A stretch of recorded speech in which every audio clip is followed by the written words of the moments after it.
Bible के अनुसार हम सभी मसीह लोग विश्वासी कहलाते हैं और हम विश्वासी हैं भी।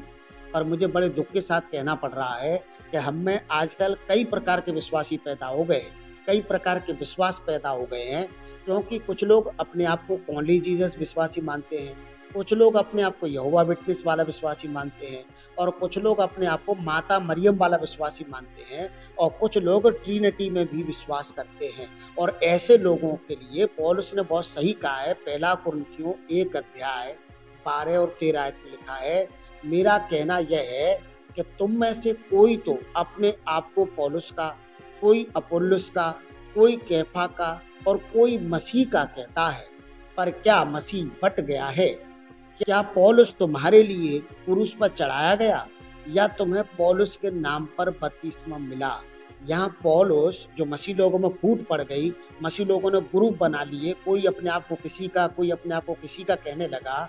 तब पौलुस ने कहा, क्या मसीह बट गया है और क्या क्रूस पर वो व्यक्ति चढ़ा है जिस पर आप विश्वास करते हैं? पौलुस यहाँ जोर देना चाहते हैं कि आप उस पर विश्वास करें जो आपके लिए क्रूस पर चढ़ा है। और जब मैं ये कह रहा हूँ यीशु पर विश्वास करने के लिए, तो मैं ओनली जीसस का पक्ष नहीं ले रहा हूँ, क्योंकि यही पौलुस जो यहाँ ये कह रहे हैं कि क्रूस पर पौलुस नहीं चढ़ा है, मसीह चढ़ा है, यही पौलुस दूसरा कुरिन्थियों 13 का 14 में कहते हैं, प्रभु यीशु का अनुग्रह और परमेश्वर का प्रेम और पवित्र आत्मा की सहभागिता तुम सबके साथ होती रहे, आमीन, हालेलुया।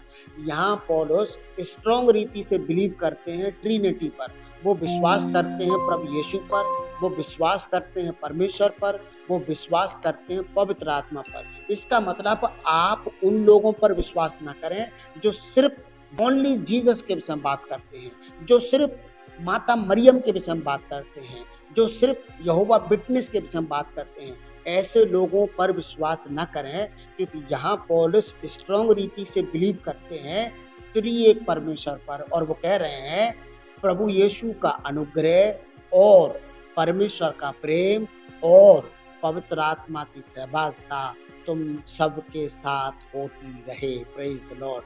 आपका विश्वास इसी बात में होना चाहिए, क्योंकि बाइबल में लिखा है, जब लोग कहते हैं कि ओनली जीसस ही सही है, तो बाइबल में फिर पिता के विषय में क्यों लिखा है? और वे लोग जो ये कहते हैं कि सिर्फ यहोवा विटनेस ही सही है, तो फिर पुत्र के विषय में और पवित्र आत्मा के विषय में क्यों लिखा है? और वे लोग जो कहते हैं कि माता मरियम ही सही है, तो माता मरियम के लिए तो और ज़्यादा कम लिखा है, तो पूरी बाइबल को गलत ठहरा देते हैं। ऐसे लोगों के लिए एक वचन बहुत सटीक है, दूसरा तिमोथी 3 अध्याय उसकी 16 आयत लिखा है, संपूर्ण पवित्र शास्त्र परमेश्वर की प्रेरणा से रचा गया है और उपदेश और समझाने और सुधारने और धार्मिकता की शिक्षा के लिए लाभदायक है। जब आपके पास ऐसे विश्वास वाले लोग आते हैं और कहते हैं कि आप गलत विश्वासी हैं, आप भ्रम में हैं, हमारा विश्वास सही है, ओनली जीसस में आ जाओ या यहोवा विटनेस में आ जाओ या माता मरियम वाले विश्वास में आ जाओ, उनको ये वचन पढ़ाइए, उनको ये बताइए, क्योंकि वे बाइबल के छुटपुट कुछ वचनों पर विश्वास करते हैं, वे पूरी बाइबल पर विश्वास नहीं करते हैं। इसीलिए मैं कह रहा हूँ, यहाँ वचन कहता है कि संपूर्ण पवित्र शास्त्र परमेश्वर की प्रेरणा के द्वारा रचा गया है। तो पूरे पवित्र शास्त्र में क्लियर ये लिखा है, पिता भी है, पुत्र भी है, पवित्र आत्मा भी है। और वे लोग जो माता मरियम पर विश्वास करते हैं, मैं आपसे ये भी कहना चाहता हूँ, माता मरियम के विषय में भी बाइबल में लिखा है, और इसीलिए लिखा है क्योंकि संपूर्ण पवित्र शास्त्र परमेश्वर की प्रेरणा से रचा गया है, और जिसका नाम, जो काम बाइबल में लिखे गए हैं, वे सब सच हैं। इसका मतलब आपको पूरी बाइबल पर विश्वास करना है, किसी एक व्यक्ति विशेष पर आपको विश्वास नहीं करना है। और एक आखिरी आयत जब मैं पढ़ूंगा तो आप पूरी रीति से स्पष्ट हो जाएंगे। इससे पहले आपसे ये आग्रह करना चाहता हूँ, प्लीज़ अब तक आपने मेरी वीडियो को लाइक नहीं किया है तो मुझे मोटिवेट करें, आप मेरी वीडियो को लाइक कर दीजिए। हमारे चैनल पर पहली बार हैं तो प्लीज़ आप हमारे चैनल को सब्सक्राइब करें, हमें सपोर्ट करें और बेल आइकन दबाना ना भूलें, ताकि आने वाले संदेश की नोटिफिकेशन आपके मोबाइल पर आपको मिलती रहे। और आपसे आग्रह करना चाहता हूँ, यदि आप हमें आर्थिक मदद कर सकते हैं तो सुपर थैंक्स बटन को दबाएं। जैसी आपकी मर्जी हो, आप हमें आर्थिक मदद जरूर करें। और दूसरा यूहन्ना 1 अध्याय 9-10 आयत में स्पष्ट रीति से लिखा है, जो कोई आगे बढ़ जाता है और मसीह की शिक्षा में बना नहीं रहता, उसके पास परमेश्वर नहीं। जो कोई उसकी शिक्षा में स्थिर रहता है, उसके पास पिता भी है और पुत्र भी। यदि कोई तुम्हारे पास आए और यही शिक्षा न दे, उसे न तो घर में आने दो और न नमस्कार करो।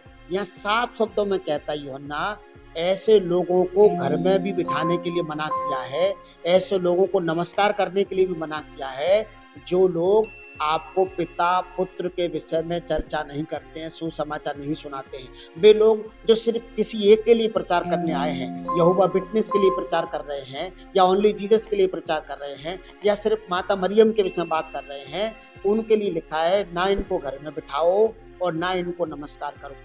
पूरी बाइबल की शिक्षा यदि वो आपको नहीं दे रहे हैं, वो चुनिंदा वचनों से ही आपका ब्रेन वॉश कर रहे हैं, ऐसे लोगों को नमस्कार मत करिए, ऐसे लोगों को घर में मत बिठाइए। और मैं आखिर में यही कहना चाहता हूँ, पूरी बाइबल पर विश्वास करिए, कुछ वचनों पर नहीं, क्योंकि संपूर्ण पवित्र शास्त्र परमेश्वर की प्रेरणा से रचा गया है। इसीलिए संपूर्ण पवित्र शास्त्र को मानिए, किसी व्यक्ति विशेष की बात मत मानिए। ईश्वर आपको आशीष देंगे, आपके साथ रहेंगे। God bless you.